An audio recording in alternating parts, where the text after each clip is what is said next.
Hey everyone, welcome to the channel! Summer is here, and not only is the weather getting warmer, but things are really heating up in the world of emulation. In this video, we'll take a closer look at all of the major and some of the minor changes to several different emulators over the month of June. As usual, I'm not focusing in on anything too retro, and there's quite a bit to cover here, so if I missed anything worth noting, feel free to leave a comment below so that it doesn't get missed. You'll find links to all of these emulators and their Patreon pages in the description below, so you can check them out and make a contribution if you'd like. I've also got a bunch of videos in the works for you guys, so while you're down there, be sure to hit that subscribe button if you want to keep seeing more from me. And with that out of the way, let's jump right in with the PlayStation 3 emulator, RPCS3. The biggest change that this emulator saw over the last month would definitely be the major improvements to lighting and shading, which came about from only 2 updates and affected dozens of games. You can see some of the changes here, but for a look at a ton of examples, check out the video from the official RPCS3 channel that's linked below.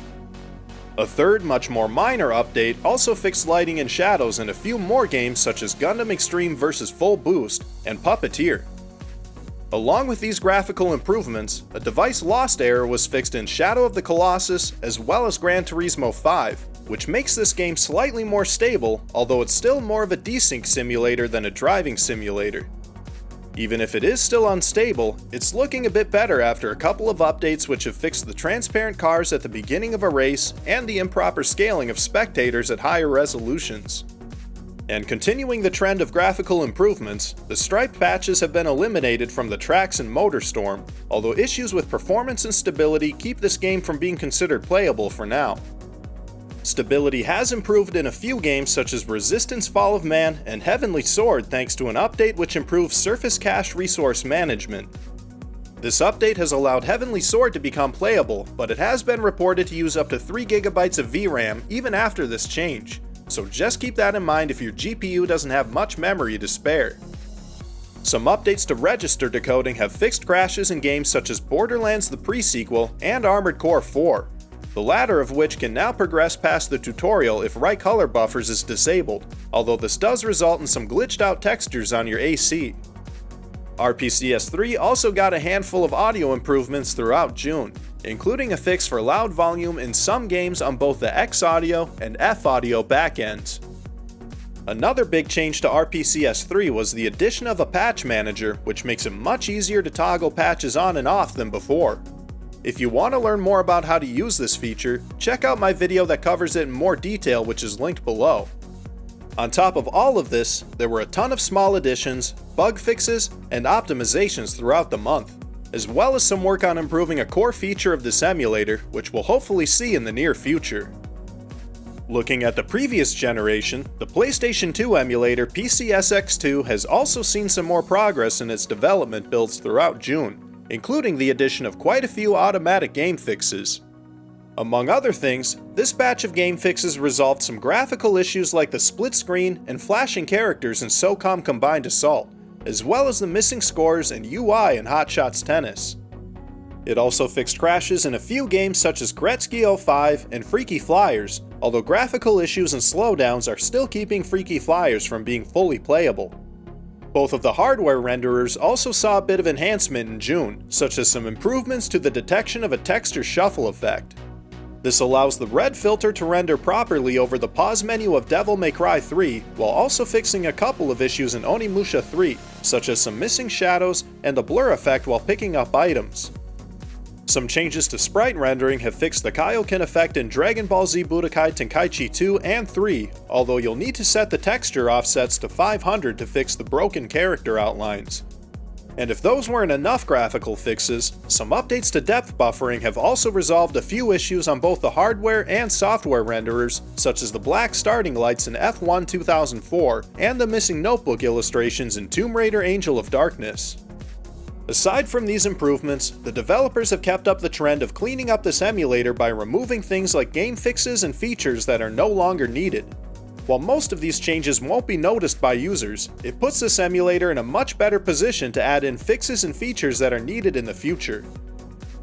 PSVita emulation has also been moving along steadily, with quite a few games progressing further than before on Vita 3K. For example, Little Big Planet is now booting into its intro screen after some fixes to a few minor index errors, along with some updates to how this emulator handles shaders.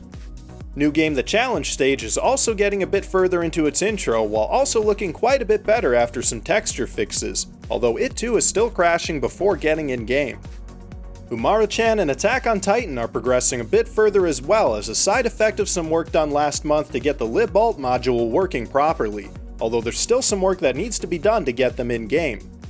Saikano Blessing Flowers is no longer crashing during its intro, and it now progresses in-game, although it's still a bit unstable at the moment. There was also a fix for save data dialogue errors, which allows quite a few games to progress further, although the only game that I tested that used to suffer from this issue is the Firefly's Diary, which is now in-game. PlayStation Home Arcade is also now in-game thanks to some additional save data fixes. However, there are still some pretty major graphical issues that make it tough to actually play any of the games. The user interface also saw some changes, such as games now being centered in grid mode, as well as the addition of a trophy manager. And although this emulator's compatibility with commercial games is still pretty slim, many of the changes made in June have given Vita 3K a much more solid foundation to build on. There have been some really cool things being shown off in the development builds, so hopefully we'll see some more great progress from this emulator as time goes on. Moving from Sony to Microsoft, the Xbox 360 emulator Xenia is still moving along at a bit of a slower pace than earlier in the year, but it still received some pretty major updates in June. The big improvement to Xenia that you may have already heard of was the addition of support for bindless textures. This improves CPU performance in games with many draw calls such as Call of Duty Modern Warfare, Sonic Unleashed, and the Skate games.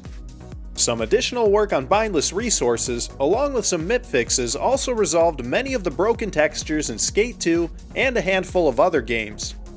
This feature is enabled by default and is supported on all AMD GPUs that work with Xenia, along with Intel integrated graphics from Skylake CPUs and up, and Nvidia GPUs from Kepler on forward. Just keep in mind that upscaling your games may negate these performance improvements, although your mileage may vary. The other major improvement from June, which I mentioned in my last recap, was a workaround for occlusion queries, which allows Unreal Engine games to run in the master version of Xenia. Some other games such as Guitar Hero 3 are also running on the master build thanks to this workaround, and although this game doesn't have the same issue with flickering and vertex explosions as Guitar Hero 2, the audio is slightly delayed, which can make it a bit tough to play. It also fixed an issue with Red Dead Redemption, which previously prevented wild animals from spawning, making this game almost fully functional, although there are still issues with things like foliage pop-in and setting up camp. In addition, this update has greatly improved performance in the Serious Sam collection on the master build, which doesn't have the same issue with invisible enemies as the Canary build. That said, the Canary build no longer has that issue either, or any of the others mentioned here, as all of the recent changes to the master build have been merged into the Canary build. The rebase still isn't complete, so there are still some features missing from Canary, but it's very nice to see that this version of Xenia is not falling behind. Looking at emulation for the original Xbox, there's been some really cool stuff going on with CxBx-Reloaded over the last month, although some of the changes that are being worked on are pretty big, so they haven't been merged into the main release just yet. One improvement that users did see in the last month was a fix for some vertex explosions that appeared to be coming from characters' faces in games like Soldier of Fortune 2 and Tony Hawk's Pro Skater 4. And while this has made Soldier of Fortune playable, Tony Hawk's Pro Skater 4 does get unstable after being played for a while. There were also some fixes to direct sound which have resolved the horrifying noises in the Sonic Mega Collection. This game is now fairly playable, although there is an issue with graphics staying on screen which can be fixed by briefly minimizing the emulator or opening and closing the in-game menus a few times. CxBx-Reloaded is also a bit more stable now thanks to a handful of improvements to the HLE kernel code, which allows for more accurate emulation in general. A great example of a game that benefits from this is Teen Titans, which used to crash after 2 minutes of gameplay but can now be played for an hour or more. We also got a closer look at Insignia last month in the form of some footage of Unreal Championship being played across this substitute for Xbox Live. You can check out the full video on the Insignia channel through the link below. We're still a few months away from the anticipated release of this utility, but based on the footage shown, it's looking quite promising. There's also still another pretty major graphical update to CxBx-Reloaded in the works, so I definitely recommend keeping an eye on this emulator. Moving into the world of Nintendo emulation, the Switch emulator Ryujinx got a handful of very useful updates in June, such as the addition of a profiled persistent translation cache. This feature can be toggled in the system settings, and when enabled, it can cut down the boot times for most games by around 50%. However, you will need to fully boot a game twice to build this cache, so you won't see any improvement until the third time that you boot it up. Support for DLC was also implemented in June, with an easy-to-use DLC manager being added to this emulator. All you need to do is right-click on your game in the Games list and select Manage DLC to bring it up. Thanks to this addition, games which require DLC are now progressing further, and some games like Dragon Marked for Death have become playable. Sonic Mania has also become playable after the add-on content manager service was added in June. This service is also required for Diablo 3, however ignore missing services must still be enabled to get in-game, and performance is pretty rough for now. Continuing along with compatibility improvements, Rocket League is also now in-game after an update which stubbed an unimplemented HLE service command. And a regression which caused a crash in Tokyo Mirage Sessions was fixed, and this game is fairly playable on Ryujinx, minus some very painful slowdowns when your character interacts with their phone. There have already been some massive additions to this emulator in early July, so once again, I'm really looking forward to taking a closer look at this one in my next recap. Not to be left out, Yuzu has also been making big strides in Switch emulation over the last month. There have been some awesome additions to the early access builds, but I want to focus on what's available for everyone in the mainline version. For starters, multi-core emulation along with the kernel scheduling rewrite have been merged into the mainline version after much anticipation. These updates have provided a substantial boost to performance as you can see here, although performance on AMD GPUs is still a bit rough and some games aren't compatible with multi-core emulation just yet. Nonetheless, this is an awesome update which makes this emulator much more usable on lower-end systems, while also making some demanding games more playable on higher-end systems. There were also some tweaks to the Vulkan backend and the implementation of a macro JIT, both of which bring some additional performance improvements to this emulator as well. Smash Ultimate has gotten a bit more attention this month, such as a couple of updates which have fixed some vertex explosions, as well as the T-posing on later versions of the game.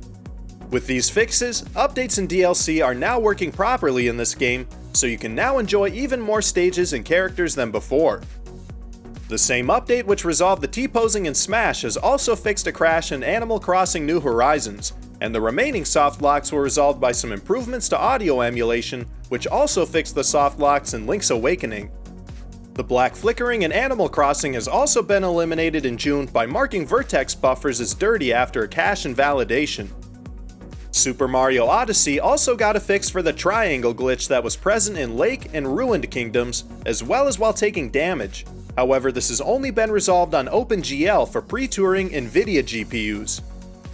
Some shader issues in Kirby Star Allies have been resolved as well, which fixes white patches in attacks and on terrain.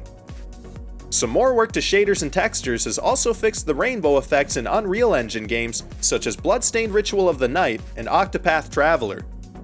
Many ports of Direct3D PC games such as BioShock are now booting on Yuzu, although BioShock does require a save file to be present in order to get in-game. Xenoblade Chronicles 2 had a couple of rendering issues resolved in June, and although there are still a few graphical glitches, all of the Xenoblade games are running much better than before and are getting closer to being considered playable. Yuzu has also received 32-bit support over this last month, bringing some games like Captain Toad and New Super Mario in-game, although some games like Mario Kart still aren't functioning properly in the mainline build.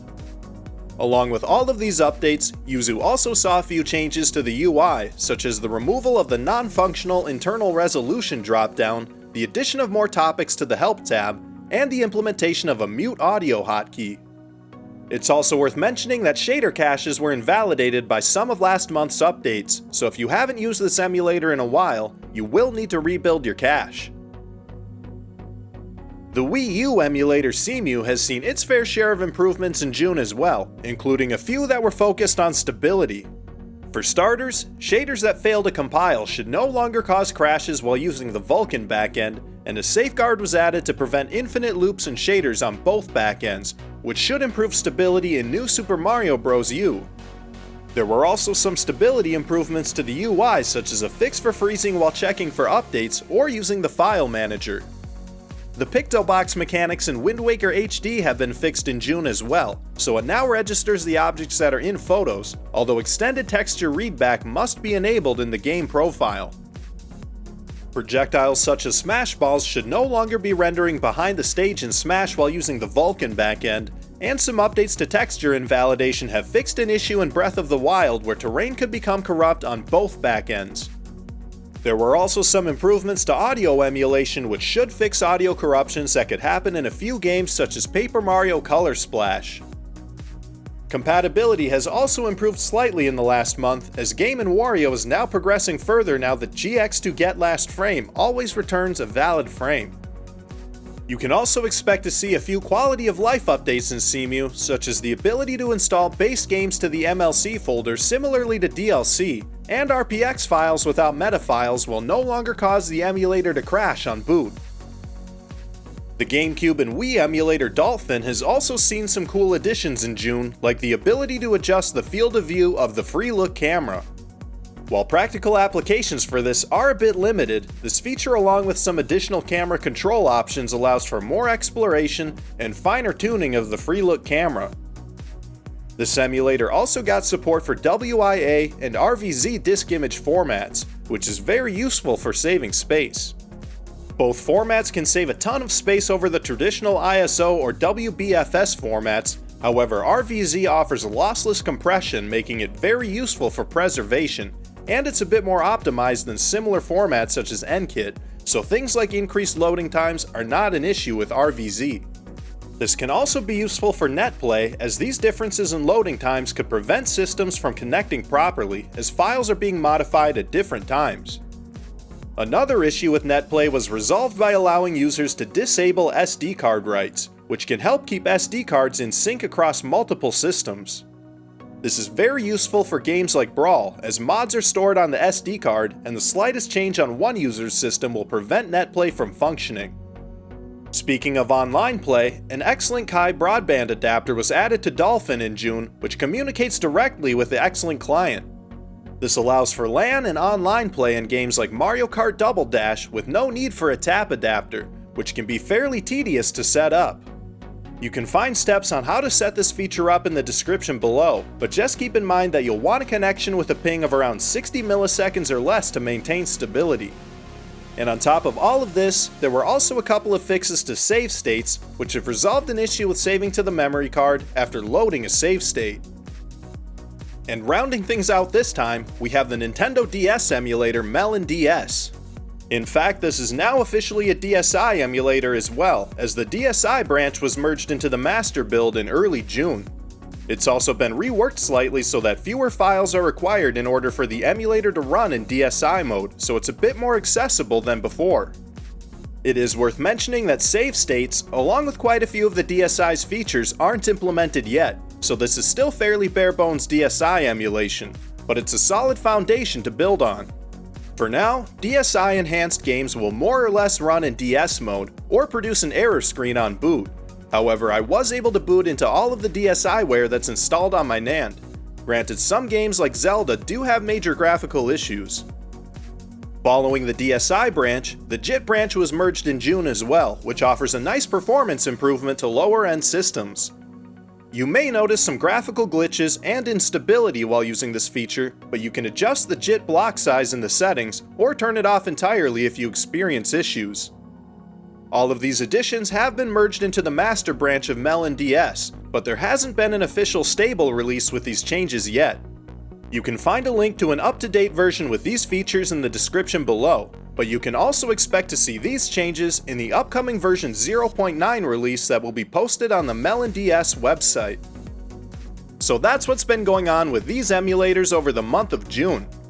Once again, if I missed something important, feel free to drop a comment below so that it doesn't get left out. And if there's an emulator that I didn't show that you want to see in future videos, be sure to let me know. If there's progress to report, I'll gladly include it in my next recap. And of course, if you enjoyed this video, be sure to give it a like and hit that subscribe button, and I'll keep them coming. Otherwise, thanks for watching, and I'll catch you in the next one.